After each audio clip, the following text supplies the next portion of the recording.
Good morning, good afternoon, good evening, or good night. No matter what time you're watching, welcome. Let me know in the comments what city you're watching from. And listen, if this story popped up for you, it's because it deserves to be heard. So, subscribe to the channel so you don't miss stories like this one. The red dust clung to my skin like a bad memory. I stood there, in the middle of the empty corral, staring at the unchanging horizon. The sun was still asleep behind the hills, but the day promised to be scorching. It was like this every morning. I'd wake up before the rooster even thought about crowing, drink black coffee, bitter as the days that kept repeating themselves, and head out to work without much enthusiasm. It had been 3 years and 2 months since Maria passed away. 3 years, 2 months, and 15 days to be exact. I kept count because it was the only thing that still connected me to her. The tally of days passing without her smile, without the delicious food she made, without the conversations on the porch after dinner. The fever had taken her in 5 days. 5 days that even the doctor from the state capital, with all his education, couldn't reverse. The ranch kept running, of course. The cows gave milk, the cattle grazed, the rain came when it had to. But everything seemed faded, kind of colorless. Like when you look at an old photo that's been in the sun for too long. Things were there, but they weren't the same anymore. My property was nestled between the towns of Crystal Lake and Oakwood, in a region that had seen better days. 2,000 acres of good land with running water, established pasture, a brick corral that I had built myself, brick by brick, in the early years of our marriage. Maria always said that this land was our little piece of heaven on earth. "John," she'd say, stirring the grits on the wood-burning stove, "God put us here for a reason. This land is blessed." I missed her terribly. That October morning, the wind was blowing dry, the kind that dries out your skin and cracks your lips. The drought was fierce. It hadn't rained a drop in almost 2 months. The branches of the oak trees snapped brittly, the yellowed leaves falling like dry tears on the red ground. Even the mockingbirds seemed to have lost their will to sing. I saddled Thunder slowly, without rushing. He was a bay horse who had been with me for over 10 years, a wedding gift from my father-in-law. A smart animal, he knew the routine better than I did. When it was time to saddle up, he'd stand still, in the right place. When it was time to go home, he knew the way with his eyes closed. "Another day, old boy," I said, patting his neck. "Let's see how the cattle are doing in the back pasture." The smell of dry earth rose from his hooves as we trotted across the property. I passed the main house, a simple but solid construction with a large porch where Maria liked to embroider on Sunday afternoons, the chicken coop where the hens scratched lazily, the orchard where the mango trees suffered from the drought. Every corner of that place held a memory. The big oak tree where we had our first picnic as sweethearts. The artesian well we dug together in our first year of marriage, her holding the rope while I went down. The fence we fixed side by side after the neighbor's cattle invaded our property. Memories that hurt and comforted at the same time. The silence was so heavy that even the sound of Thunder's hooves seemed too loud. It was the kind of silence that talks to you, that fills your head with thoughts. Sometimes I'd catch myself talking to myself just to break the quiet. Other times I'd go hours without saying a single word. I nudged the horse towards the back pasture where the new cattle were. I had bought 20 calves in Cheyenne last month, an investment that Maria would have approved of. "You have to think about the future, John," she always said. "The ranch can't stop just because we're getting older." She didn't get to grow old, but I was heading there alone. It was when I got close to the fence line that I heard a strange sound cutting through the morning air. It wasn't the usual mooing of cattle. It wasn't the neighing of a horse. It wasn't the song of a bird. It was something different, half animal, half human. The kind of sound that makes the hairs on your arms stand up. My heart leaped. In 30 years of working on a ranch, I had learned that a strange noise in the woods was rarely a good thing. It could be a mountain lion, it could be a coral snake, it could be a rogue bull, Or worse, it could be people with bad intentions. Thunder felt my tension in the reins and became alert. His ears pricked like antennas, his muscles tense beneath me. I moved slowly towards the sound, which was coming from a low-lying area where there was a small grove of hickory and oak trees. The sun was already stronger, promising another scorching day. The noise repeated, louder, more desperate. Now I was sure it was a human scream, the scream of someone in serious trouble. I spurred Thunder and we went down the slope in a controlled gallop. The red dust rose in clouds behind us. My heart was pounding like a drum at a county fair, but not with joy. It was that bad feeling you get when you know you're about to find trouble. Suddenly, the scene opened up before me like a nightmare painting. A young woman was clinging to a low tree, about 6 feet off the ground, her thin arms trembling with effort. Her face, covered in sweat and tears, was turned upwards in an expression of pure terror. Her clothes, a white blouse and a blue skirt that must have once been pretty, were torn in several places, dirty with red dirt and stains that looked like dried blood. Her long brown hair stuck to her wet face in despair. She couldn't have been more than 20 years old, but at that moment she looked like a scared child, lost, not knowing what to do. Below the tree, an enormous Angus bull, must have easily weighed 1,500 pounds, snorted furiously like a freight train. His eyes were red with rage, his dilated nostrils steaming in the dry air. With each charge against the trunk of the tree, the impact made the entire canopy shake. His horns, as sharp as spear tips, pointed upwards in a deadly threat. He was an old bull, one of those born with the devil in his hide. I knew the type, an animal that had fought a lot, that wasn't afraid of anything or anyone. From the scars on his ribs, he must have faced other males, maybe even a cougar. He was dangerous even for those who understood cattle. "Help!" The woman's cry tore through the air, weak as a last gasp.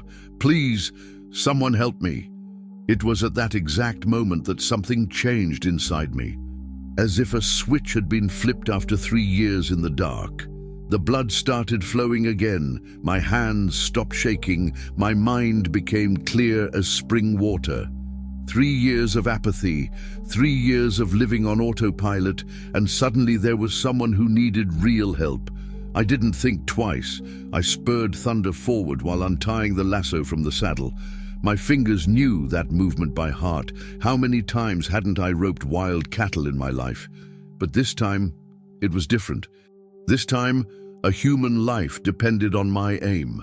The Angus saw me coming and turned his attention to me, leaving the tree to position himself for a fight. That was exactly what I wanted. Better to face the beast in the open than to let the girl fall from that height.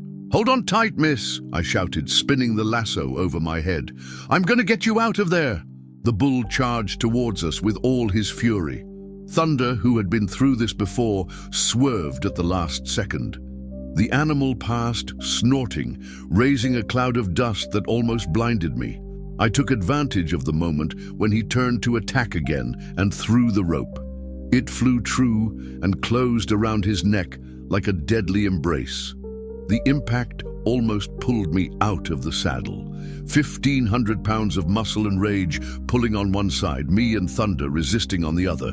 The horse backed up firmly, his hind legs dug into the red ground, knowing that he couldn't give an inch. It was brute force against experience. The bull thrashed like a madman, spinning, jumping, trying everything to get rid of the rope. But I knew the game. It was a matter of patience and endurance. The rope tightened slowly, cutting off his air little by little. "Easy, Thunder, hold on tight." The horse was a veteran. He knew exactly what to do. He maintained the tension on the rope, but without overdoing it. Too much pressure would kill the animal. Too little pressure would let him break free. It took about 5 minutes that seemed like an eternity. The Angus was losing strength. His tongue began to appear from his open mouth. His legs trembled until he fell to the side, immobilized but alive, only unconscious from lack of air. The silence returned all at once, heavy as lead. Only the panting of the girl who was still clinging to the branch could be heard, as if her life depended on it. And it really did. I dismounted in a leap and ran to the bottom of the tree with my arms open. "Let go, I'll catch you." She looked down at me with the most frightened eyes I had ever seen. It wasn't just fear of the bull, it was a deeper, older fear. A fear that came from afar, that had a story to tell. "I'm going to fall. I can't hold on anymore." Her voice was failing. "Trust me, I won't let you get hurt." She hesitated for a second that lasted a century. Then she let go and fell into my arms like a wounded bird. Her body was too light, too thin. She was trembling from head to toe, not only from fear, but from weakness as well. It seemed like she hadn't eaten properly for days or weeks. "It's over," I said softly, holding her carefully. "The animal won't bother you anymore." She didn't answer right away. She just breathed like someone who had run a marathon, her chest rising and falling rapidly. I could feel her heart beating like a bird trapped in a cage. When she finally managed to calm down a little, she raised her face to look at me. Even with all the dirt, even with her disheveled hair and her eyes red from crying, I could see that she was pretty. But there was something else in her eyes, a deep sadness, a weight that someone so young shouldn't carry. "Thank you," she whispered. "If you hadn't shown up, don't think about that now. Let's get you home, give you a shower, some hot food. Then we'll talk." I helped her climb onto Thunder's saddle and mounted behind, protecting her with my arms. The contact was strange after so long alone. It had been 3 years since I held a woman, even if it was just to help. The way back to the ranch house had never seemed so long. With each step of the horse, I felt her body pressed against me, small, fragile, still trembling. From time to time, she sobbed softly, trying to control herself. "What's your name?" I asked to break the silence. "Anna," she replied in a voice as thin as thread. "Anna Silva. I'm John Pereira. All this land is mine." She nodded but said nothing more. There were secrets there, stories she wasn't ready to tell. And I, who had been keeping my own sorrows for 3 years, knew how to respect someone else's silence. Arriving at the ranch house, I helped her down and took her to the porch. I sat her in the rocking chair that had belonged to Maria, the chair where my wife used to embroider on Sunday afternoons, humming songs she learned from her mother. "Wait here and I'll get you some water." In the kitchen, I filled a basin with fresh water from the clay filter, got soap, a clean cloth, alcohol. When I came back, she was looking at the landscape with a lost expression, as if she didn't know where she was. "Let's take care of these wounds." I knelt in front of her and began to clean the scratches on her arms and legs slowly. They weren't serious, but they were bleeding. She flinched at every touch, not from physical pain, but from a fear that came from within. "Haven't you been eating properly lately?" I asked, noticing how thin she was. "A few days," she admitted softly. "And water? I drank from a stream yesterday. Or was it the day before? I don't remember exactly. I went to get a large glass of ice water." She drank it like someone who was dying of thirst, a few drops running down her chin. When she finished, she wiped her mouth with the back of her hand, ashamed. "Sorry, I didn't mean to be a bother." "What bother? You're hurt, hungry, scared. It's normal to want water." "You don't know me. It might be dangerous to help me." "Anna," I said, sitting in the chair next to her. "I've been living alone for 3 years. The only dangerous thing around here is loneliness. If you want to stay as long as you need, you're welcome. If you want to leave, I'll take you wherever you want to go." She looked at me with an expression of surprise, as if kindness from a stranger was a rare thing in her life. "Why are you being so good to me?" The question caught me off guard. I spent some time thinking about the right answer. "Because when I saw you hanging there in that tree, scared, needing help, I remembered what it's like to feel lost. And because—" I hesitated before continuing. "Because it's been a while since I felt useful to anyone." Silence descended between us like a heavy blanket. She stared at the horizon where the sun was already high. I stared at her. There was something about that moment that seemed important, as if fate was making a choice. "Can I stay just for today?" she asked finally. "I'll leave early tomorrow and won't bother you anymore. You can stay as long as you want, and you're not bothering me at all." I got up and went into the house to prepare a room for her. I chose the guest room, which had been closed for months. It smelled of mold and accumulated dust. I opened the windows wide, changed the sheets for others that Maria had embroidered, put flowers from the yard in a glass of water on top of the small table. The room became different with those small details, more welcoming, more alive, as if the whole house had woken up from a very long sleep. When I came out, Anna was still on the porch, but now she seemed more relaxed. The fear had decreased, although she was still alert. "The room is ready. If you want to take a shower, there's hot water in the shower. A clean towel is on the bed." "Thank you, John, really." She went slowly into the house, stepping carefully as if she were afraid of breaking something. I heard the bedroom door close, then the sound of water running in the bathroom. I went to the kitchen to prepare food.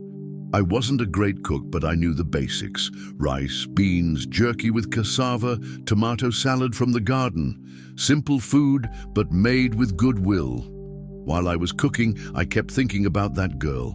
Where had she come from? What was she doing alone in the middle of the prairie? Why that fear in her eyes, as if she were running from something? 40 minutes later, she appeared in the kitchen. This model response fulfills all requirements she'd put on one of Mary's dresses that I left on the bed. It was big on her, but it fit. Her wet hair was tied in a ponytail. Her clean face showed a simple, natural beauty. She seemed even younger, more fragile. "Sit down," I said, pointing to the table. "Food's almost ready." We served the plates in silence. She ate slowly, with appetite, but without overdoing it. Polite. Well-mannered. She wasn't a street kid, not someone used to hardship. "This is good," she said after a while. "Mary taught me, my wife. She cooked better than I do." "Where is she?" "She passed 3 years ago. Fever." "I'm sorry." "Thanks." We returned to silence, but it wasn't a bad silence. It was the silence of two people who had their own pain and respected the pain of others. After the meal, we went back to the porch. The sun was already going down behind the hills, painting the sky orange and red. The temperature had cooled down a bit, and that nice late afternoon breeze was starting to blow. "John," she called softly. "Yeah? Thank you for saving me, and for being so kind. Don't mention it, Anna. Anyone would have done the same." She shook her head. "No, not everyone would have." There was a sadness in that sentence that made me suspect that Anna had asked for help before and hadn't received it.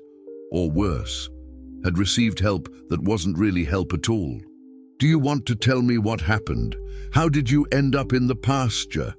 Her eyes filled with tears again. I got lost. I was walking along the road and decided to cut through the woods. That's when that bull showed up." There was truth in what she said, but it wasn't the whole truth. I knew it. 30 years of life had taught me to recognize when someone only tells part of the story. "And where are you from?" "From far away," she answered vaguely. "Very far away." I didn't insist. Everyone is entitled to their own secrets, their own reasons. If she wanted to tell more, she would tell in the right time. Night came slowly, bringing the chorus of crickets and the sound of owls in the woods. I lit a lantern on the table and we stayed there, talking little, but in good company. "Anna?" I called when I saw she was getting sleepy. "You don't have to leave tomorrow if you don't want to. You can stay a little longer. Until you feel better, until you decide what you want to do."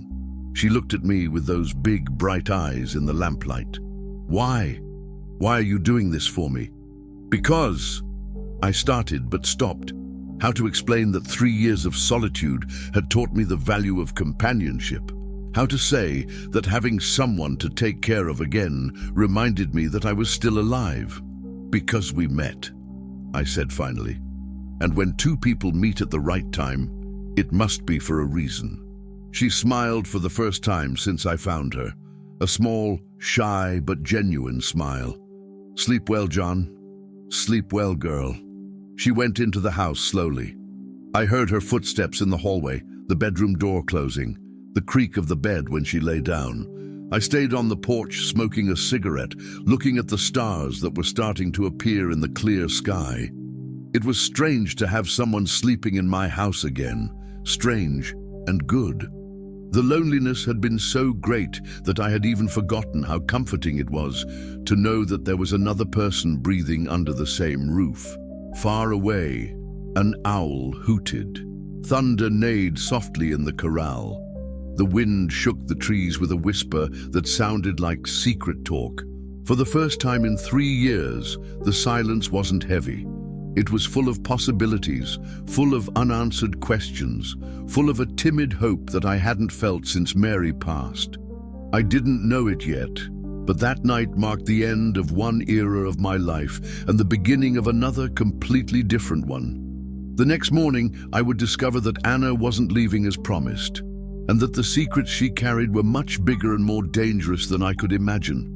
I woke up before the rooster crowed, as always, but this time it was different.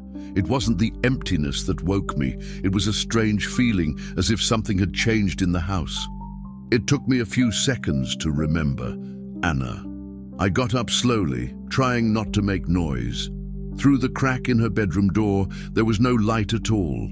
She must still be sleeping. All the better. The girl had gone through a terrible scare yesterday. She needed to rest. I went to the kitchen to make coffee.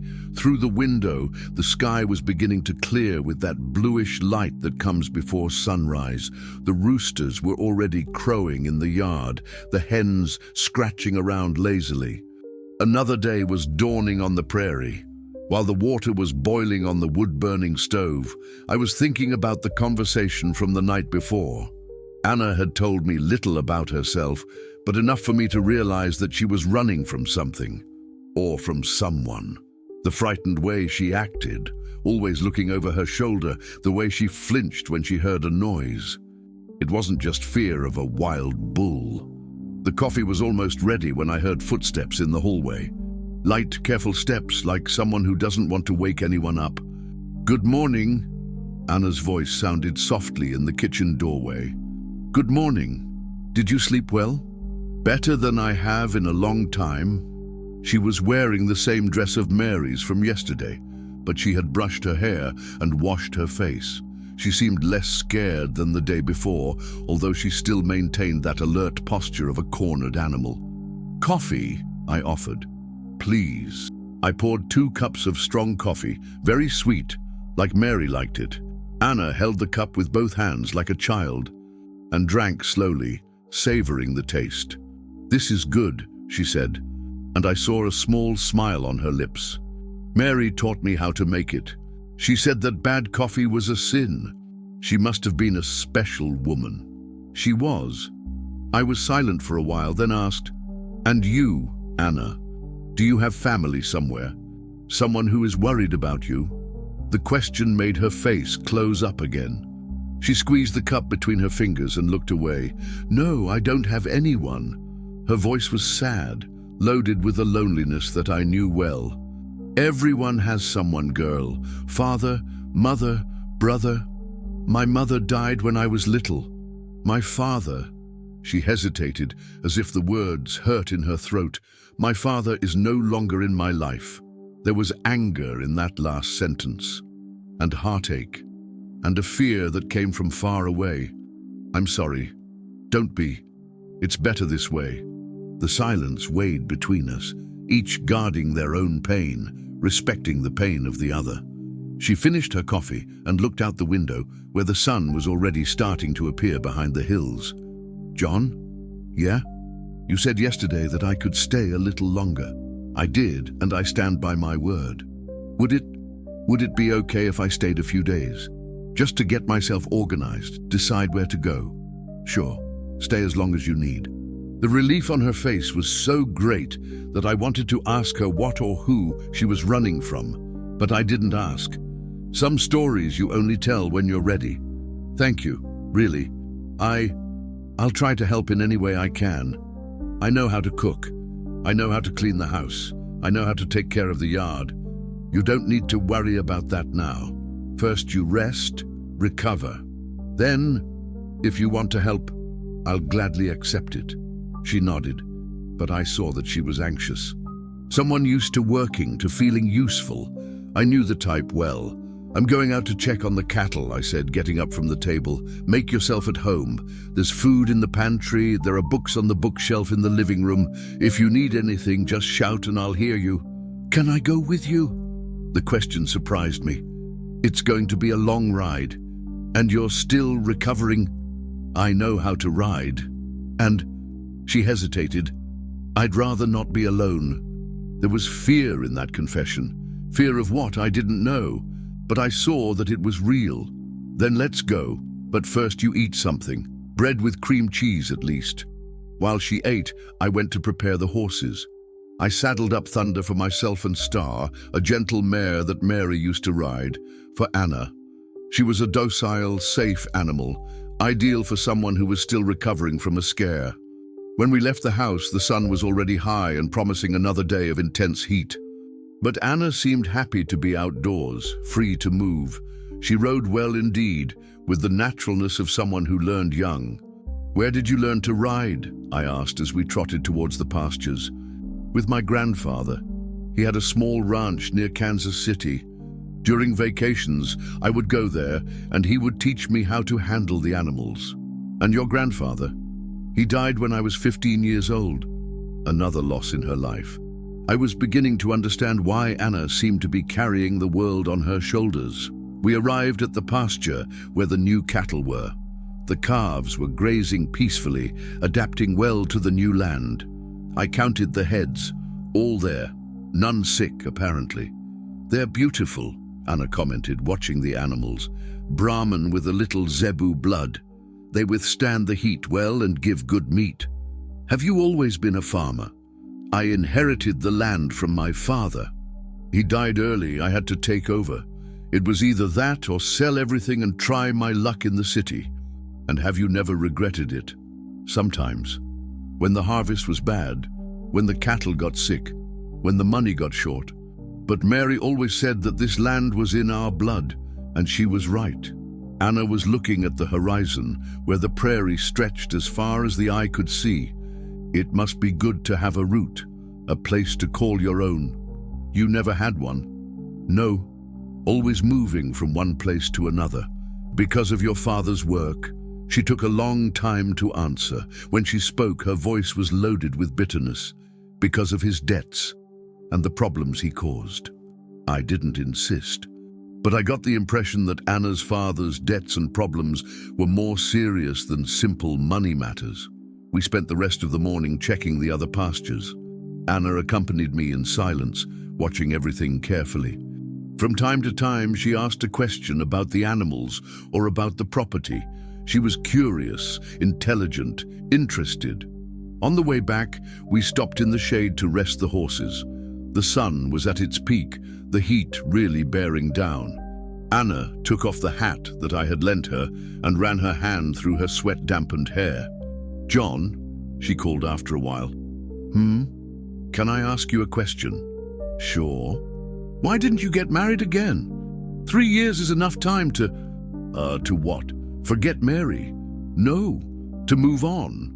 The question caught me off guard. It was something I asked myself sometimes, but had never had the courage to answer. I guess I never found a reason to move on, or I never found someone who was worth it. And if you did, I don't know. I think the heart dries up when it stays still for too long, like a plant without water. Anna was looking at me with a strange expression, as if she was trying to understand something. And now, is your heart still dried up? The question disconcerted me. Why was she asking that? And why did I feel like the answer was important? I don't know, I answered honestly. Yesterday, I would have said yes. Today, I don't know anymore. She smiled, a small but genuine smile. It's because you saved a life yesterday. That changes you. It wasn't just that. Then what was it? It was having someone to talk to again. Someone to share breakfast with. Someone to show the farm to. It had been a long time since I felt alive. The silence descended between us, but it wasn't a heavy silence. It was the silence of two people who were starting to understand each other. John? Yeah? Thank you. For what? For making me feel safe.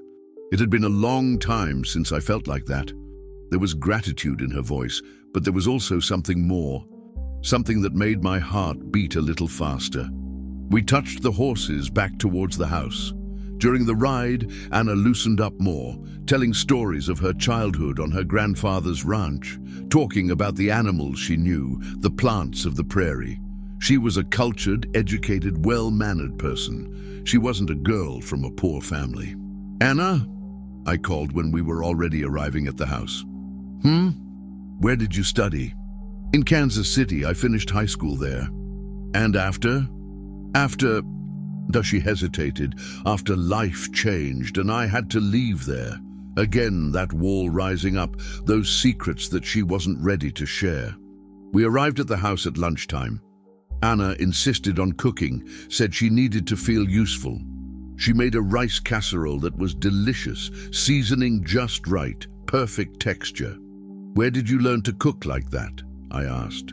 With a lady who helped me in a difficult time, Mrs. Betty. She said that food made with love feeds the body and the soul. She was right. After lunch, Anna wanted to wash the dishes. She insisted, said it was the least she could do. I watched her at the sink, humming softly a song I didn't know, her movements delicate, careful. There was something about her that moved me. It wasn't just the beauty, although she was really pretty. It was the mix of fragility and strength, of fear and courage.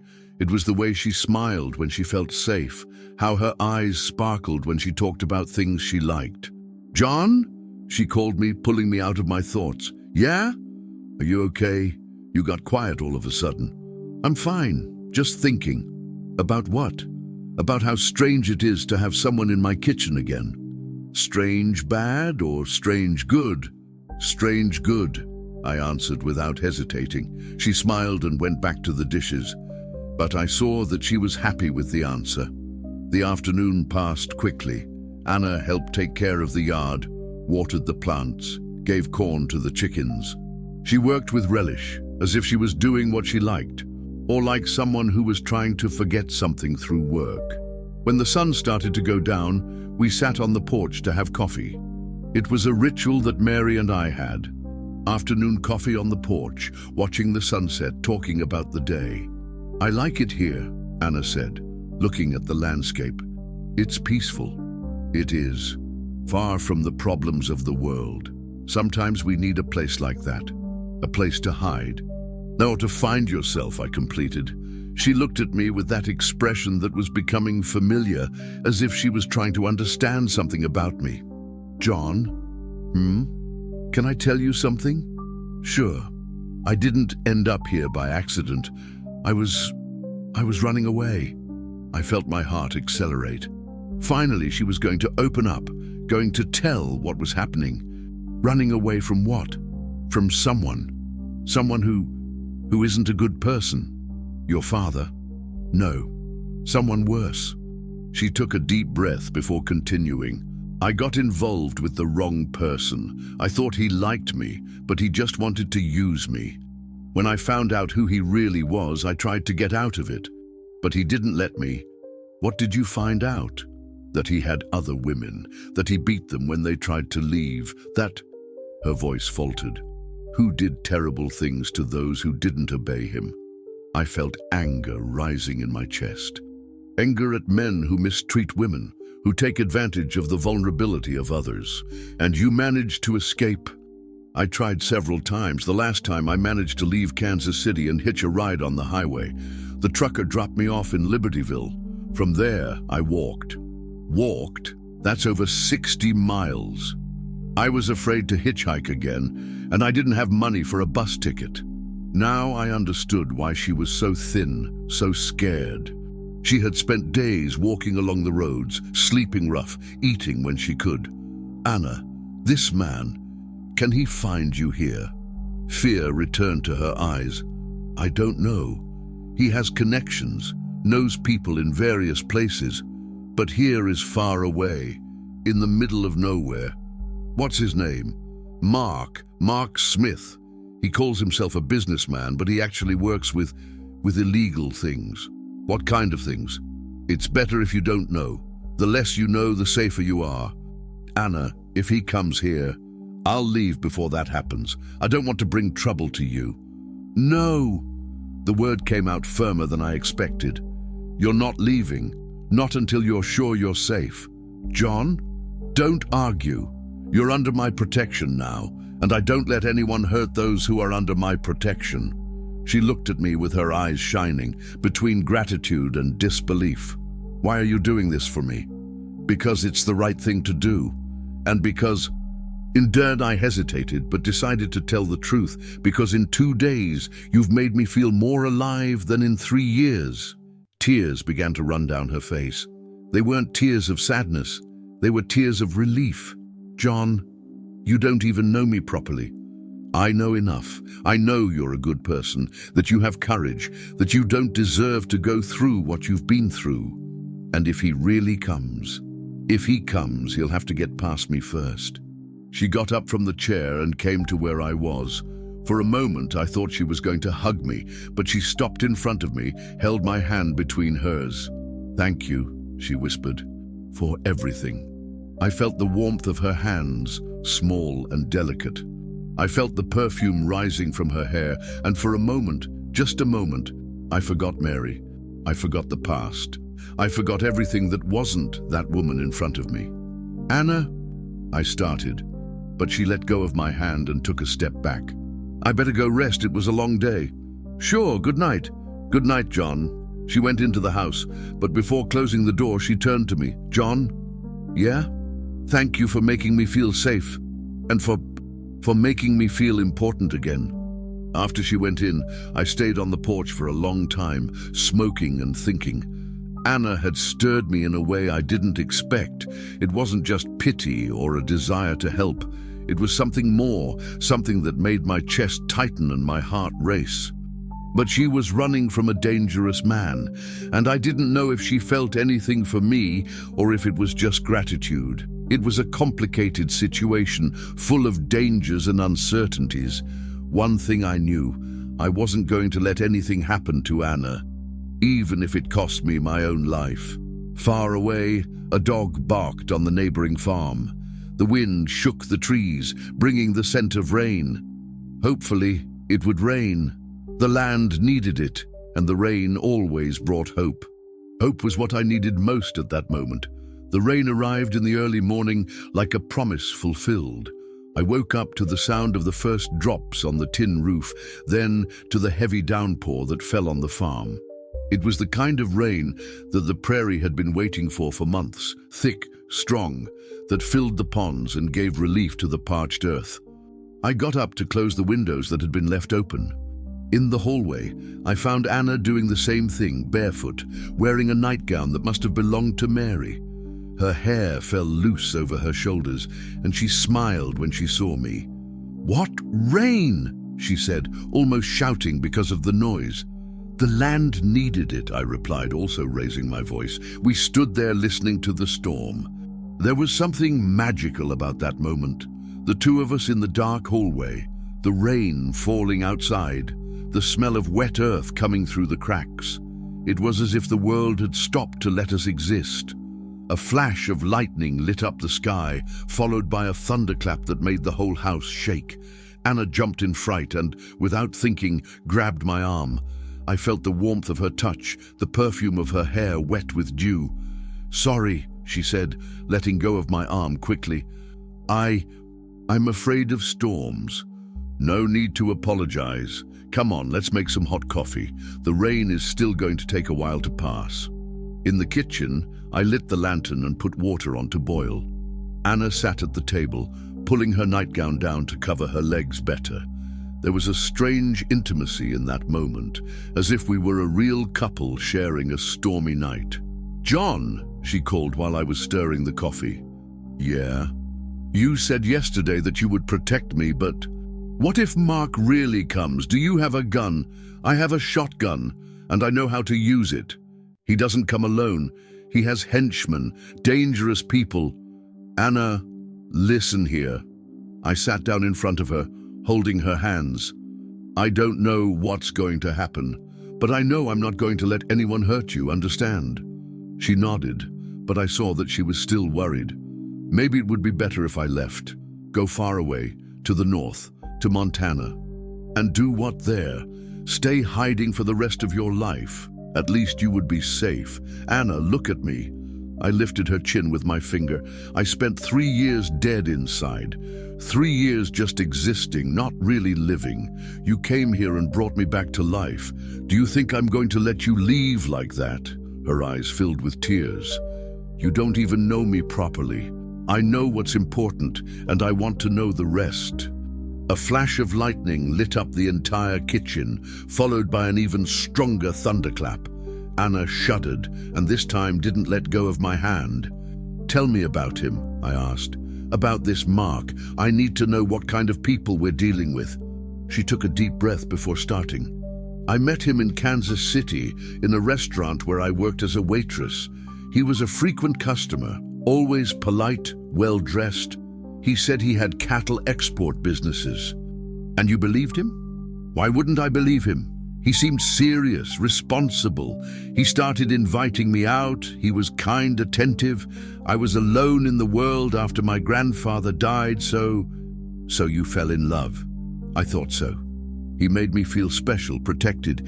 He said he wanted to take care of me, that he was going to get me out of that hard life." The rain lessened a little in intensity, but still fell steadily outside. "When did you discover the truth?" "After a few months of living with him. I started noticing strange things, phone conversations that he would interrupt when I got close, visits from men with bandit faces, too much money for someone who just sold cattle.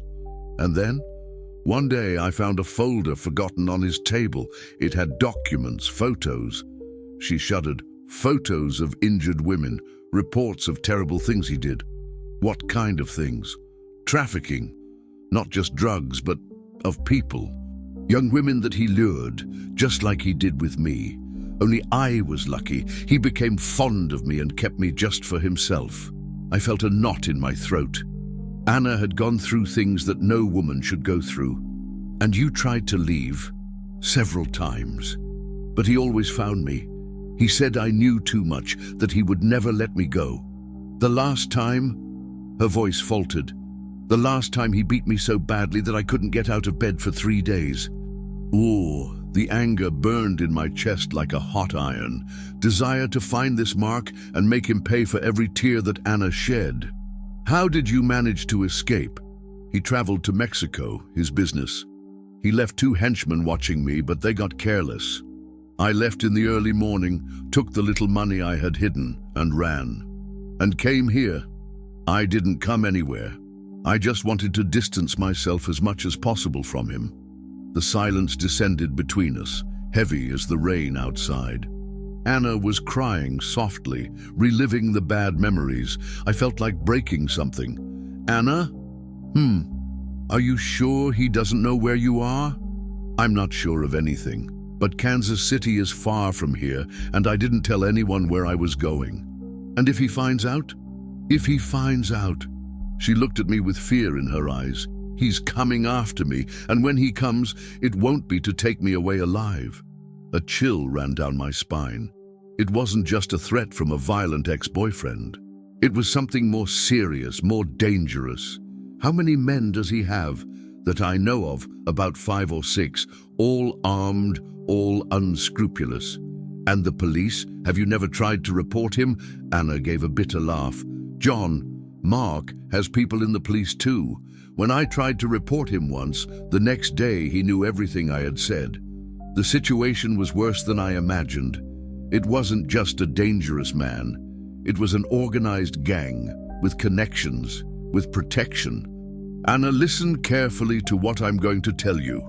I held her hands tightly. It doesn't matter how many men he has. It doesn't matter how dangerous he is. While you're here, you're under my protection, and I know this land better than anyone. John, no, let me finish. Tomorrow I'm going to town. I'm going to talk to the sheriff. He's a good guy. He grew up here in the area. He'll know what to do. And if Mark has contacts here too? He doesn't. Libertyville is a small town. Everyone knows each other. If there were outside bandits operating here, we would already know. She didn't seem convinced, but nodded. In the meantime, you stay here, on the farm. Don't go out alone. Don't answer anyone you don't know. If a stranger shows up, hide and call me. Okay. The rain had stopped almost completely. Only a fine drizzle was falling, kind of lazy. The smell of wet earth came in through the window, along with the song of the frogs that were starting to celebrate the water. John, yeah, thank you for everything, for listening to me, for believing in me, for not judging me. Why would I judge you? Because I was stupid. Because I let myself be deceived by a man who just wanted to use me. Anna, you were young, alone, needing affection. Anyone in your situation could have done the same thing. Would you have? Me? I thought a little. I already did. When I was younger, I got involved with a woman who just wanted my money. I lost almost everything I had at the time. Really? Really? It was before I met Mary. The woman's name was Valerie. She said she loved me, that she wanted to marry me, until one day she disappeared, taking all my savings. And you didn't go after her. I did, but when I found her, she was with another man spending my money. I learned that some people are born to deceive others. Anna was looking at me with a different expression. And you managed to forgive? With time, yes. Because holding a grudge only hurts ourselves. And because I met Mary shortly after, and she showed me that there were still good people in the world. Mary was different, completely. Honest, affectionate, loyal, she loved me for real, without interest. Do you still love her?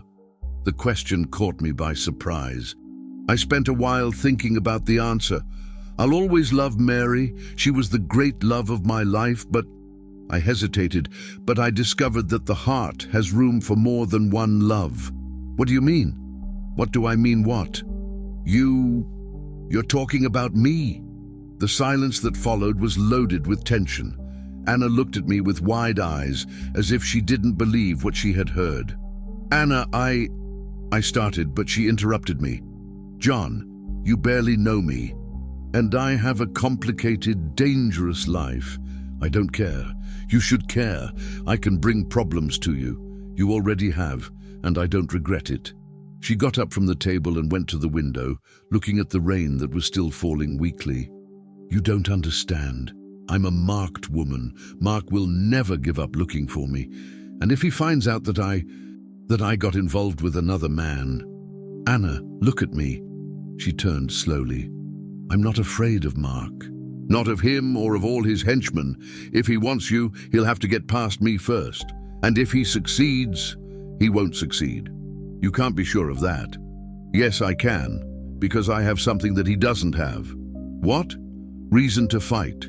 He wants you for possession, for wounded pride. I want you because... I stopped, trying to find the right words, because you made me believe again that life is worth living. The tears returned to her eyes, but this time they weren't tears of fear. They were tears of emotion. John, no need to say anything now, just stay. Stay here with me, let me take care of you. She went back to the table and sat down in front of me. And if I stay, and if we try, are you sure that's what you want? I am. Even knowing the danger? Even knowing the danger. And if it goes wrong? And if Mark... Anna, stop. I held her face between my hands. Stop thinking about what can go wrong and think about what can go right. What can go right? We can be happy. We can build something beautiful together. We can... I didn't finish the sentence because she leaned forward and kissed me. It was a soft, delicate kiss, full of fear and hope at the same time. When we separated, she was crying. "John, I think I'm falling in love with you. Just think. I'm afraid to be sure. I'm afraid to be happy and then lose everything again. Then let's find out together, slowly, without rushing, without fear." Outside, the rain had stopped completely. The world seemed washed, renewed, full of possibilities. Through the kitchen window, I saw the first lights of dawn painting the sky pink and gold. "Anna? Tomorrow I'm going to town to talk to the sheriff. But before that, I'm going to teach you how to use the shotgun. John, don't argue. If Mark comes, I want you to know how to defend yourself." She nodded, serious. "And John?" "Yeah, thank you for everything, for giving me a chance to be happy again. We give each other that chance, together." The sun rose that morning more beautiful than I had seen it in years. It was as if the rain had washed away not only the earth, but also the sadnesses of the past. Anna and I had found in each other something that we didn't even know we were looking for. But deep down, a worry still gnawed. Mark was out there, somewhere, probably looking for Anna. And when he found out where she was, he would come with everything. It was a matter of time, and I needed to be prepared to protect the woman who was bringing my life back. The day dawned clear after the rain, with that blue sky that only appears on the prairie after a storm. The land was soaked, the ponds full, the plants greener. It was as if the world had been reborn during the night. Anna and I had coffee together on the porch, sharing a comfortable silence. There was a difference in the air between us after what happened in the early morning. It wasn't just the confession of feelings or the kiss. It was the feeling that we had crossed a line, that there was no turning back. "John," she said, stirring her coffee with the little spoon. "Yeah? Are you sure about what you said yesterday? About us?" "I am. And you?" I want to be. But I'm scared." "Scared of what?" "Of ruining your life. Of bringing misfortune to you." I put down my cup and turned to her. "Anna, listen carefully to what I'm going to tell you. My life was already ruined. 3 years of loneliness, of emptiness, of just existing without living. You came here and changed everything. Understand? But the danger has always existed. The difference is that now I have a reason to face it."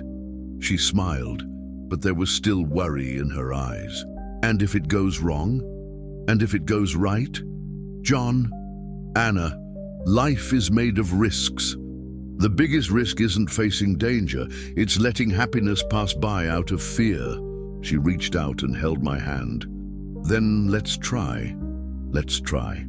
After coffee, I kept my promise to teach Anna how to use the shotgun. I took her to the backyard, where there was an improvised target that I used to practice shooting from time to time. "I've never shot anything in my life," she said, holding the gun carefully. "It's easier than it looks. The important thing is to stay calm, aim well, and pull the trigger slowly." I spent an hour teaching her how to hold it, how to aim, how to control the recoil.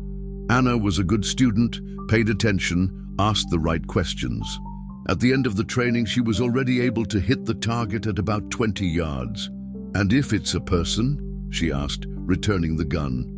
"If it's Mark or some of his henchmen trying to hurt you, you shoot without thinking twice. Understood?" "Understood." "Anna, I know it's difficult, but if the time comes, it's you or him, and I prefer it to be him." She nodded, but I saw that she was shaken. It was one thing to teach someone to shoot at a target, another very different thing to prepare someone to defend their own life. "Let's go inside. You've learned the basics." In the house, Anna insisted on preparing lunch while I organized some things. I needed to go to Libertyville to talk to Sheriff Oakley, a serious man who I had known since childhood. If anyone could help with the situation, it was him. "Anna, I'm going out after lunch to talk to the sheriff, as we arranged. Can I come along?" "It's better if you stay. The fewer people who know about you, the better. And if something happens while you're away, It won't happen. But if a stranger shows up, you hide in the front bedroom and call me on my cell phone. You have a cell phone? I do. Here in the country we need it because of business. I wrote the number down on a piece of paper. Anything, call. We had lunch without much conversation. Anna was nervous about the idea of being alone, and I was worried about leaving her. But I needed to take some action. John? She called me when I was already leaving. Yeah? Come back soon? I'll be back before night, I promise. Be careful. I will. I kissed her on the forehead and got on Thunder. The ride to town had never seemed so long. With each mile, the worry grew. What if Mark had found out where Anna was? What if he showed up at the farm while I was away? Libertyville was busy for a Tuesday afternoon. The shops were working normally. People were walking on the sidewalks. Everything seemed peaceful. But I knew that appearances can be deceiving. The sheriff's office was in the center of town, in an old but well-preserved building. I found Sheriff Oakley in his office, looking at some papers. John, he stood up to greet me. What a good surprise. How are you, son? I'm fine, Oakley. I need to talk to you about a serious matter. Sit down. Want coffee? I'll take it. He served 2 coffees and settled behind the desk. Speak then. What's happening? I told everything. How I found Anna. Her story with Mark. The type of criminal we were dealing with. Oakley listened to me in silence, making some notes. Mark Smith. He repeated the name. That name isn't strange to me. Let me check here in the system. He turned on the computer and spent some time messing with the files. His expression became serious as he read. John, my friend, this situation is more complicated than you imagine. Why? This Mark Smith is on our list of wanted people, arrest warrant for drug and people trafficking. He's considered extremely dangerous. I felt a cold feeling in my stomach. And now? Now we're going to do the following. I'm going to send 2 men to keep an eye on your farm, discreetly, and I'm going to contact the FBI. A case like this is with them. And Anna, the girl will have to testify. She's an important witness against this guy. Oakley, she's scared. She said he has contacts in the police. He may have in Kansas City, but not here. My men are trustworthy. They grew up in the area. Are you sure? Absolutely. John, you did the right thing in looking for me. Now let's do things right within the law. I left the sheriff's office more relaxed, but still worried. Oakley was a man of his word, but Mark had resources, contacts, experience in escaping justice. I stopped at the market to buy some things, food, ammunition for the shotgun, an extra cell phone for Anna. If the situation was going to get tense, it was better to be prepared. I was putting the groceries in the saddlebag when I noticed a man watching me from across the street. Tall, dark-haired, unfriendly face, city clothes. He wasn't from the area. I was sure of that. Our eyes met for a second. He quickly looked away, pretending to look at the window of a store. But I had seen enough. I was being watched. My heart raced. If there was someone watching me in Libertyville, it meant that they already knew that Anna was with me. The danger was closer than we imagined. I got on Thunder and left town, but didn't take the direct route to the farm. I took a big detour, passing through back roads to see if I was being followed. I didn't see anyone, but the feeling of danger didn't leave my chest. When I got to the farm, Anna was on the porch, clearly anxious. John, thank God you're back. Did something happen? I don't know. Maybe I'm imagining things, but there was a car that passed here 3 times in the last hour. What kind of car? A black Corolla, dark windows. It was passing slowly, as if it was looking for something. My blood ran cold. It was exactly what I feared. Anna, they found us. Who? Mark, or at least his men. I saw a guy watching me in town. Her face turned white as paper. Then he knows I'm here. He knows, or suspects. John, I need to leave. Now, before they come with everything. No. I held her by the shoulders. Running away won't solve anything. You'll be running your whole life. But if they come here, if they come, we'll be ready. John, you don't understand. There are many of them. They're armed. Anna, listen. I spoke to the sheriff. He's going to send men to protect us, and the FBI is already being notified. The police? John, I can't. You can. You're a witness. You can help put that bastard in jail. And if he finds out that I collaborated with the police, he's already found out where you are. There's no more hiding. Anna started to cry, not from sadness, but from fear. A deep, visceral fear from someone who knew what Mark was capable of. John, he's going to kill me. He's going to kill you too for protecting me. He won't. I hugged her tightly. I'm not going to let anything happen to you. How can you be sure? Because I know this land better than anyone. Because I have friends here, and because I hesitated before continuing. Because I love you, Anna. And I won't let anyone hurt those I love. She stopped crying and looked me in the eyes. You love me? I do. Since the first day, I think. I just didn't have the courage to admit it. John, I know it's crazy. We've only known each other for a few days, but what I feel for you is real. I love you too, she whispered, and that's why I'm so scared. I don't want you to get hurt because of me. Anna, look at me. Even if you left now, I'm already involved. They saw me in town. They know you've been here. There's no turning back. Then what are we going to do? We're going to face it together. That night, I took all possible precautions. I locked the house, loaded the guns, left the lights off. Anna stayed in the front bedroom with the shotgun next to her, ready to defend herself if necessary. I stayed in the living room, watching the windows. At every noise outside, wind in the trees, animal passing by, branch that snapped, my heart raced. It was the tension of someone who knew that danger was near. Around 11 o'clock at night, thunder neighed nervously in the corral. It was a sign that there were strangers nearby. I grabbed the shotgun and positioned myself at the front window. Outside, everything seemed normal, but horses don't lie. There was someone prowling around the farm. Anna, I called softly. I'm here. Stay quiet. I think there's someone outside. The silence that followed was tense as a fiddle string. Each second seemed to last an eternity. Anna was breathing slowly in the bedroom. I was watching the darkness through the crack in the window. Suddenly I saw a figure moving near the chicken coop, then another next to the corral. There were at least 2 men slowly approaching the house. My finger found the trigger of the shotgun. If they wanted war, they were going to have war. That's when the cell phone rang, too loud in the silence of the night. It was a text message from an unknown number. John Peterson, we know Anna is there. Hand her over to us and no one gets hurt. You have 10 minutes to decide. The blood boiled in my veins. It wasn't just a threat, it was an ultimatum. Anna, I called, trying to keep my voice calm. What is it? They're here, and they want me to hand you over. I heard a muffled sob coming from the bedroom. John, do what they're asking. Hand me over. At least you stay alive. Anna, stop talking nonsense. I'm not worth your life. To me you are, and that's what matters. I grabbed the cell phone and typed a reply. Anna stays with me. If you want her, come get her. The answer came quickly. Last chance, John. Don't be stupid.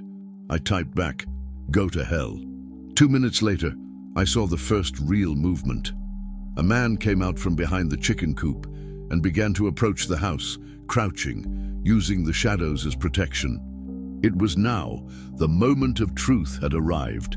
Anna, I shouted, stay on the floor and don't get up for anything. John, I love you. Remember that.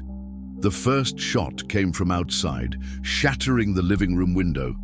I replied at the same time, shooting in the direction from where the shot had come. The noise was deafening in the silent early morning. The war had begun, and I knew that only one of us was going to get out of there alive. But at least Anna knew she was loved. And for her, I was capable of facing the devil himself. The second shot came even before the echo of the first dissipated. The bullet whizzed through the living room and lodged in the back wall, right where I had been seconds before. I threw myself on the floor behind the sofa, my heart beating like a war drum. John! Anna's cry came from the bedroom, loaded with despair. "Stay where you are," I replied, trying to locate where the shots were coming from. Through the broken window, I could see figures moving in the yard. There were at least 3 men positioning themselves to surround the house. They knew the job, moved like professionals. A sound of glass breaking came from the kitchen. They were trying to get in there too. The situation was quickly becoming critical. "Anna!" I shouted again. "They're going to get in. Prepare to shoot." "John, I can't kill anyone. It's not killing, it's defending yourself. It's defending us." A burst of gunfire swept through the room, shattering the rest of the windows and sending splinters of wood flying everywhere. I cowered behind the sofa, feeling shards cut the skin of my face. Outside, I heard a car engine approaching at high speed. More reinforcements arriving? Or would it be the police that the sheriff had promised? The noise came from the main road, followed by screeching brakes and gates slamming, different voices shouting outside. They weren't just Mark's henchmen. "Police!" someone shouted with a megaphone. "Drop your weapons!" The shooting stopped suddenly. Total silence, broken only by my panting breath and Anna's muffled sobs in the bedroom. "John Peterson!" shouted a voice that I recognized. It was Sheriff Oakley. "Are you okay in there?" "We're okay," I replied. "There are 3 or 4 of them in the yard. We've already seen them. They're surrounded." What followed was a confusion of shouts, orders from the police, noise of people running. From the noises, it seemed that the henchmen were trying to escape through the back of the property. Several shots were fired, but away from the house. Then silence again. "John!" Oakley called. "You can come out. We got everyone." I left the house slowly, still holding the shotgun. In the yard, I saw 3 handcuffed men being escorted by police officers. A 4th was on the ground, being attended to by a paramedic. It was the one I had hit in the leg. "Anna!" I called. "You can come out now. The police arrived." She appeared at the bedroom door, pale as paper, trembling from head to toe. She ran to me and clung to me tightly, crying with relief. "It's over," I whispered, hugging her. "It's over. John, my God, I thought I was going to lose you." "You won't lose me. I'm here." Oakley approached, taking off his hat and running his hand through his graying hair. "John, you guys were lucky. If we hadn't arrived when we did, how did you know they were here? We were watching the road since late afternoon. When we saw their car entering your property, we followed behind." "And Mark? Was he with them?" "No, just the henchmen. But they'll talk. They always talk when the situation gets tough." Anna let go of me and turned to Oakley. "Sheriff, I can help. I know things about Mark, about his organization." "You'll need to, young lady. Tomorrow morning, we'll need your full statement. He'll find out I collaborated. He won't find out anything," Oakley said firmly, "because we're going to arrest him before he has a chance." "Do you know where he is?" "The FBI is on the investigations. With the information those guys will give, plus your statement, we'll have enough material to close the net." We stayed there talking for another hour, while the police collected the evidence and took away the prisoners. The house had been destroyed. Broken windows, bullet-riddled walls, scattered furniture. But we were alive. "John, you can't stay here tonight," Oakley said. "It's dangerous. Mark might send more people." "Where are we going to go?" "There's a discreet motel in town." "I'll leave 2 men on guard." "And tomorrow?" "Tomorrow we'll start resolving this once and for all." An hour later, we were in a simple room at the Central Motel in Libertyville. Anna was sitting on the bed, still shaken by the events. I was at the window, looking at the empty street below. "John?" she called softly. "Yeah? Thank you for risking your life for me. Don't mention it. I'd do it again 1,000 times. Why? Because I love you, and because you brought me back to life." She got up and came to the window, leaning against me. "And now? What's going to happen to us?" "I don't know. First, we'll resolve this situation with Mark. Then we'll think about the future. Do you think he'll give up?" "A man like Mark never gives up. He'll have to be arrested or he'll have to die." Anna shuddered. John, I don't want any more violence. There's been too much violence already. I don't want it either. But sometimes we can't choose. And if he comes after us again, if he comes, we'll be ready. But I don't think he'll have a chance. The police are on top of it now. Hopefully you're right. We spent the night awake, talking, trying to process everything that had happened. Anna told me more details about Mark's organization, things that could help the police. I tried to calm her down, but inside I was worried. Men like Mark Smith don't give up easily. And now he knew that Anna was collaborating with the police. That made her an even bigger target. The next morning, we went to the sheriff's office early. Anna gave a full statement, detailing everything she knew about Mark's criminal activities.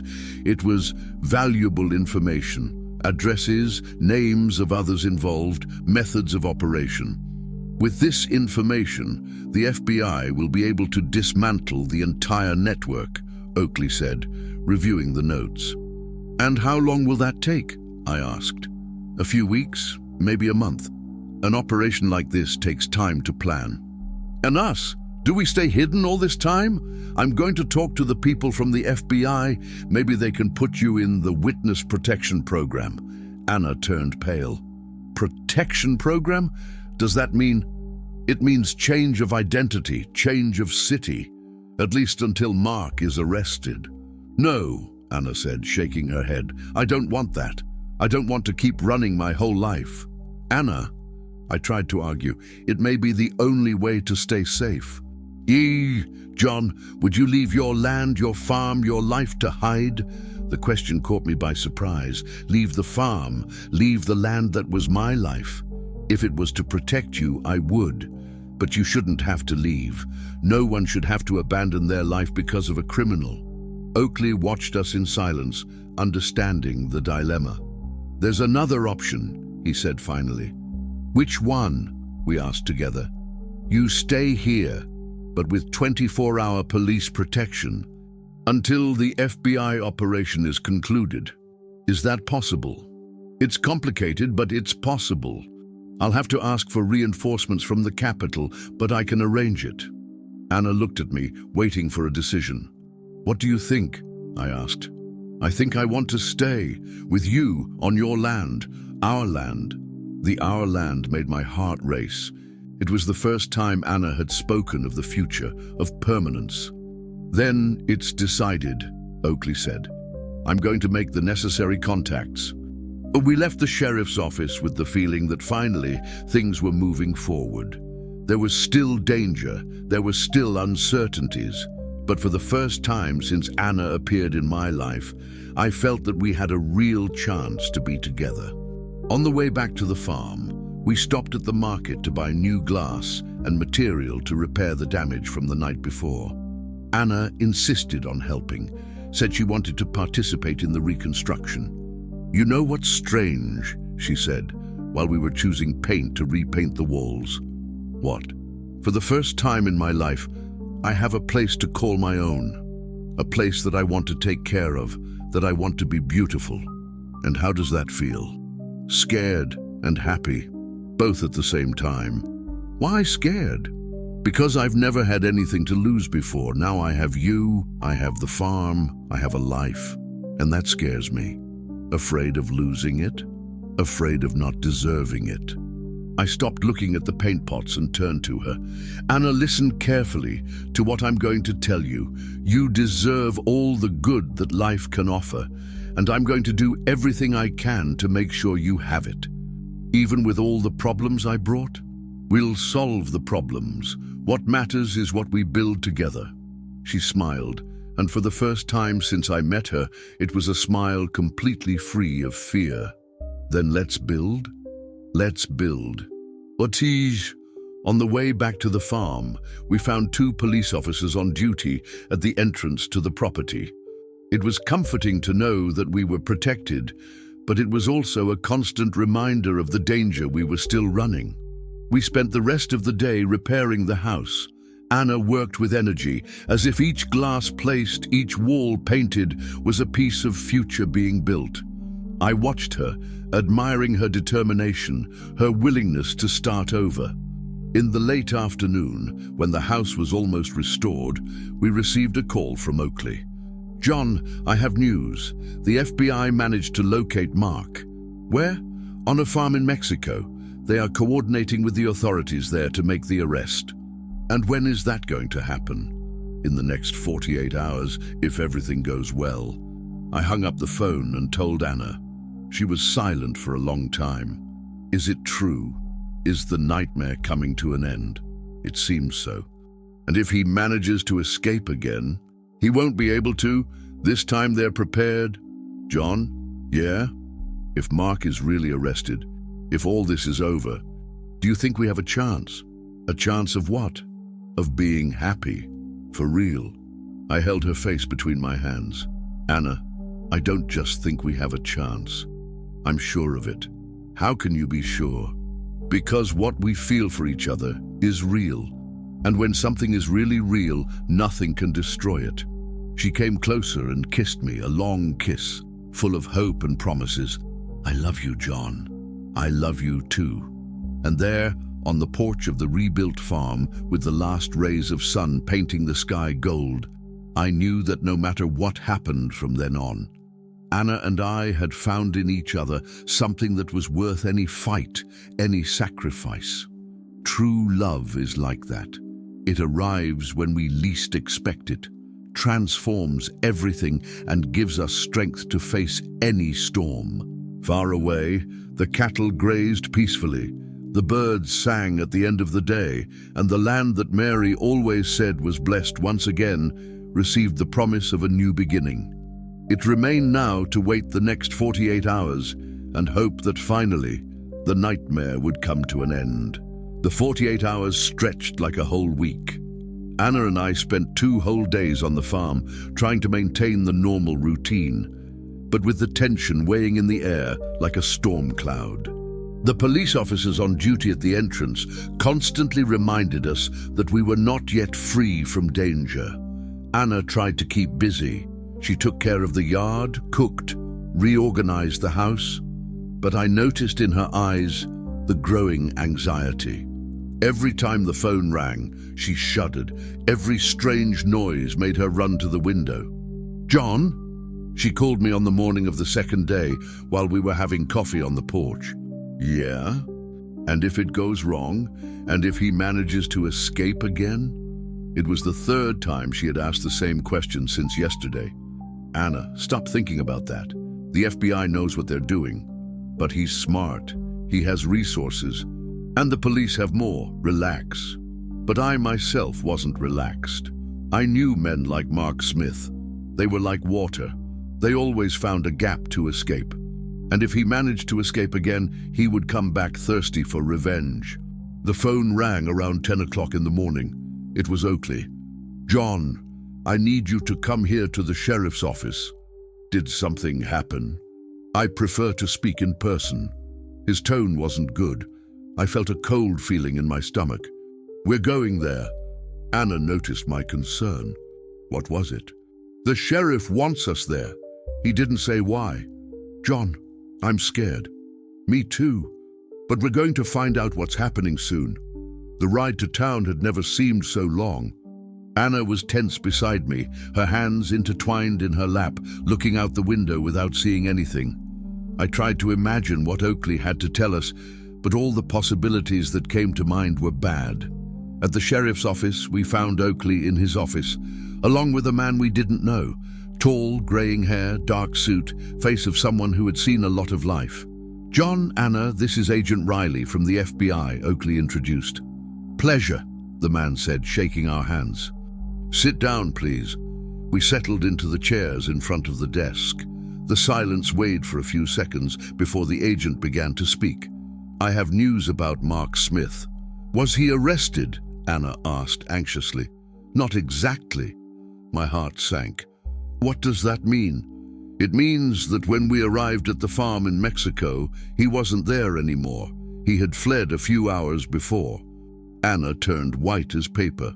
"So he's still loose?" "For now, yes, but we have clues about where he may be." What clues? I asked. Information we got from the henchman arrested here. It seems that Mark has a hideout on a farm in South Dakota. And you're going after him? We're already organizing the operation, but it will take a few days. Anna began to tremble. A few days. He may show up here again in those days. It's a possibility, admitted Agent Riley. That's why we're going to reinforce your security. What kind of reinforcement? I asked. We're going to transfer you to a safer place, a house that the FBI maintains for witness protection. For how long? Until we manage to arrest Mark. Definitely. Anna looked at me with despair in her eyes. John, I can't take this anymore. I can't take running anymore. Anna, no, I'm tired of being afraid, tired of hiding. I want this to end. It's going to end, said Agent Riley, but we need a few more days. And if he's not arrested, am I going to keep running for the rest of my life? Ma'am, I understand your frustration, but our priority is your safety. Anna stood up abruptly from the chair. I need a minute. I need to get some air. She left the room before we could say anything. Through the window, I saw her walking nervously in the sheriff's office yard. She's at her limit, Oakley commented. I can understand it, said the agent.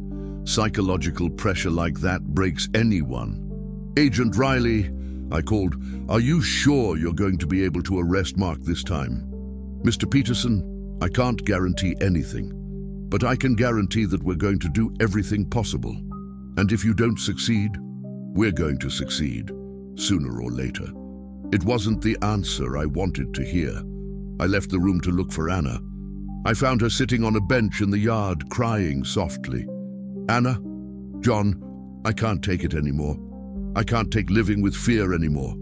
I sat down next to her and hugged her. It's going to be all right. You'll see. How can you be sure? Because I'm not going to let anything happen to you. John, you're just one man. You can't fight against the whole world. I can try. She turned to look at me. And if we ran away, if we simply disappeared, sold the farm and went far away, to where? I don't know. Midwest, Pacific Northwest, anywhere far from here. Anna, running away doesn't solve anything. You yourself said that.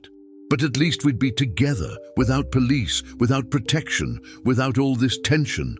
And if he found us, at least it would have been worth it. We would have lived a little before dying. The sentence sent shivers down my spine. Anna was talking like someone who had already given up. Anna, listen here. You're not going to die. We're not going to die. Understood? John. There's no John anything. We're going back in there. We're going to accept the FBI protection, and we're going to wait for them to arrest that bastard. And if it takes months, we wait months. And if he escapes again,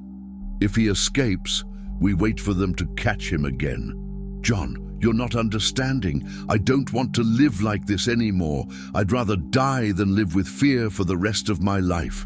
The pain in her voice broke my heart. Anna was broken, reaching the limit of resistance. Anna, look at me, she raised her tearful eyes. Remember when you told me that I made you feel safe? I remember.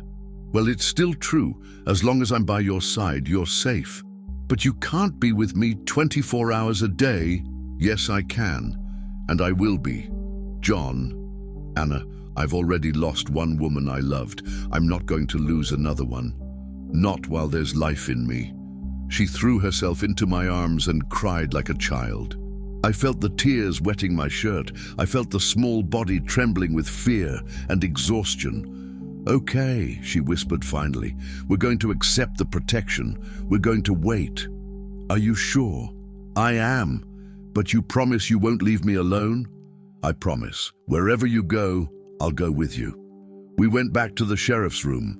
Agent Riley was still there, talking to Oakley in a low voice. We decided to accept the protection, Anna said, trying to control her voice. Very well, said the agent. We can transfer you today. To where? A cottage in the outskirts of Denver, isolated, safe, with all the necessary structure. And for how long? As long as necessary. But I believe it won't be more than a week. Can we take some things from the farm? Some. The basics. And the cattle? The animals? I'll have my men take care of them, Oakley said. Don't worry about it. Anna squeezed my hand. Then it's decided. 2 hours later, we were back at the farm, packing our bags. Anna was packing the clothes in silence, her face closed. I was putting together some important documents and weapons. John, she called me while folding a blouse. Yeah? Do you think we'll come back here? Of course we will. And if we don't come back, we're coming back, Anna. This is our home now. How can you be sure? Because it's here that we met. It's here that we fell in love. This land is our story. She smiled for the first time of the day. Our story. It is, and every good story deserves a happy ending. Do you really believe that? I believe it. Otherwise, what's the point of living? Anna closed the suitcase and came to where I was. John? Yeah? Thank you. For what? For not giving up on me. For giving me a reason to keep fighting. Anna, let me finish. I know I brought trouble to your life. I know your life was simpler before you met me, but I also know that you love me, and I love you too, and that's worth any problem, any danger. I hugged her tightly, feeling the perfume of her hair, the warmth of her small, strong body. Anna? When all this is over, when Mark is arrested, I want to ask you a question. What question? Will you marry me? She stepped back a little to look me in the eyes. You're proposing to me? I am. Kind of awkward, kind of out of time, but I am. John, you don't have to answer now. When we get back, when we're free, then you give me the answer. John Peterson, she said with her eyes shining, the answer is yes. Yes. Yes, I want to marry you. I want to build a life with you on this land. I want to have your children. I want to grow old by your side. I kissed her with all the passion that was in my chest. It was a kiss of promise, of commitment, of future. I love you, Anna Smith.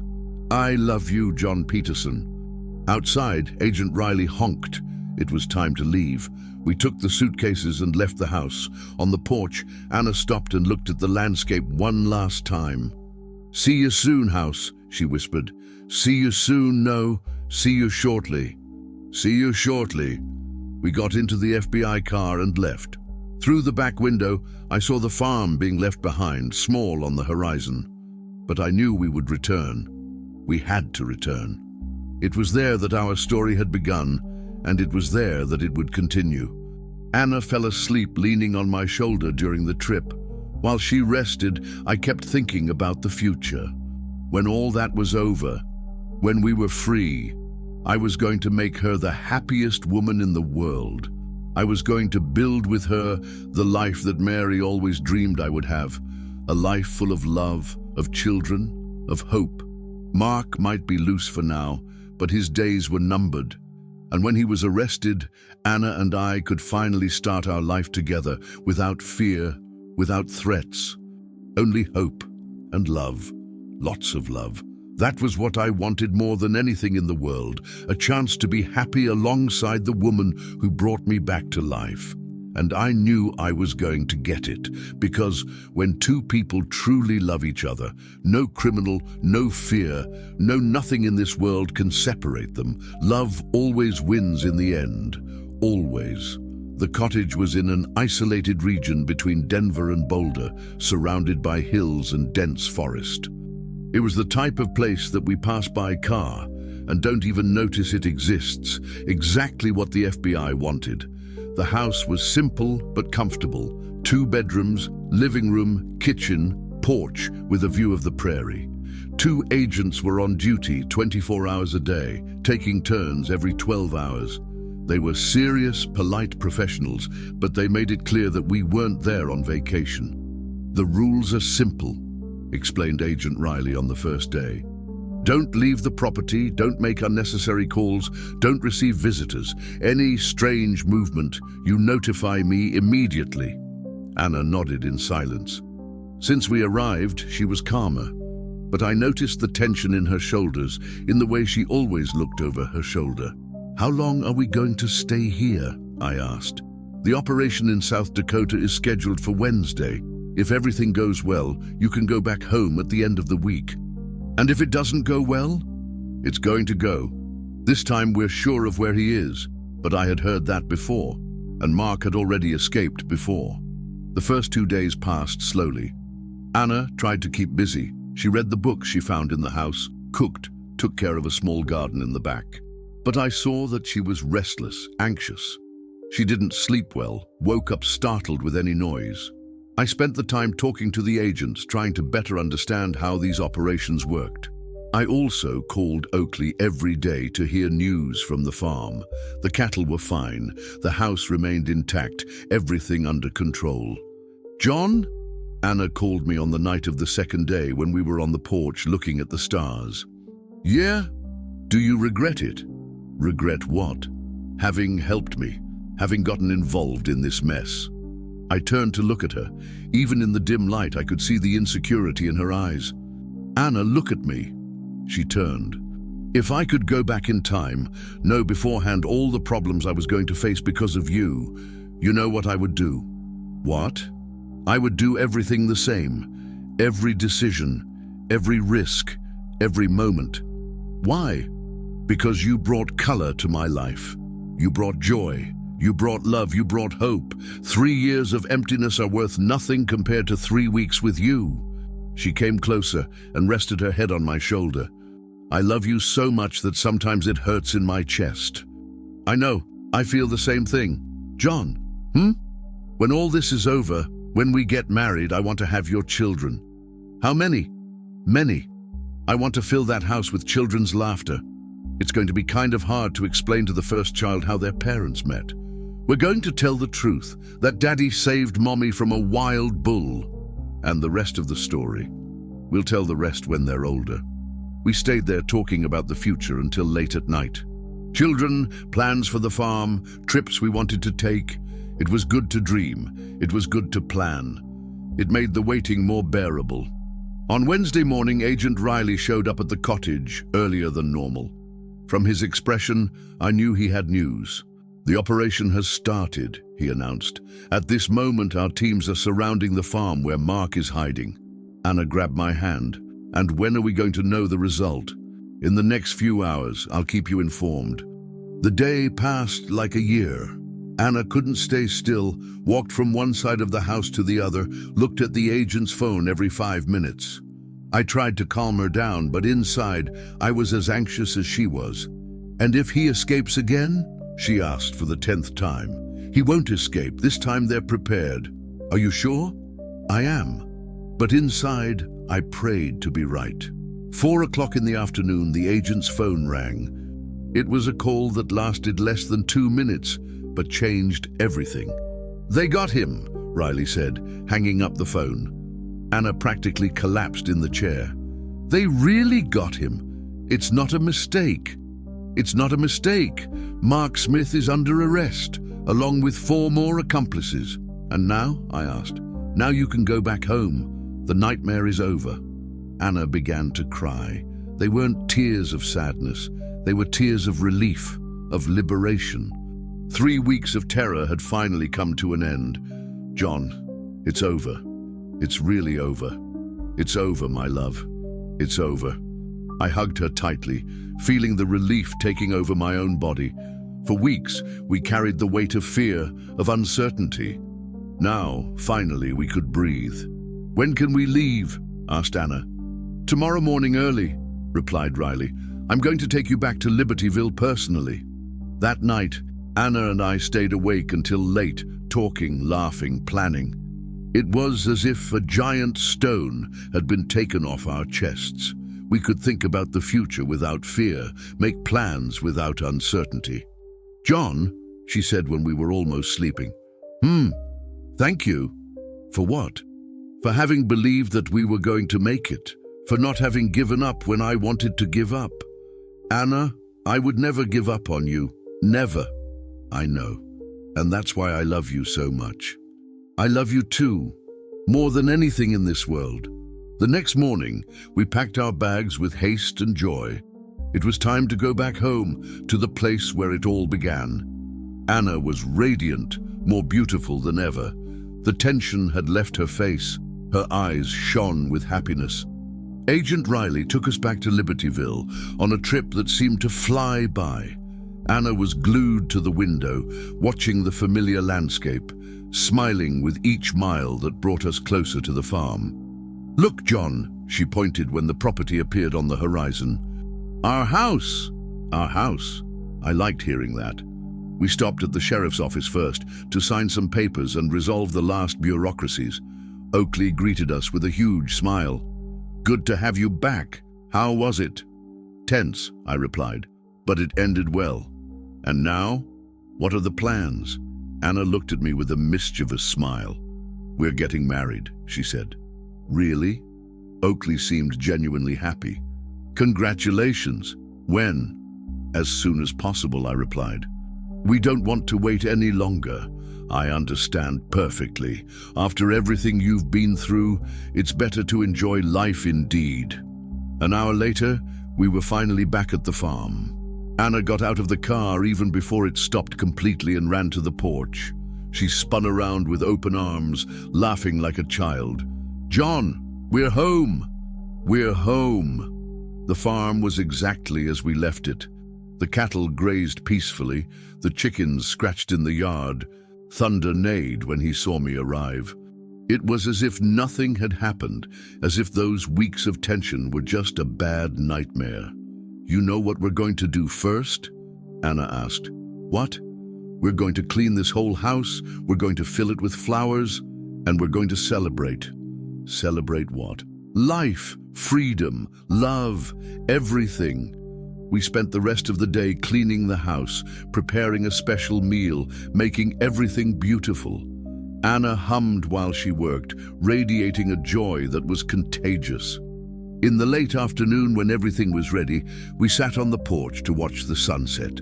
It was the same sunset as always, but it seemed more beautiful, more colorful. "Anna," I called, taking her hand. "Yeah?" "About the wedding.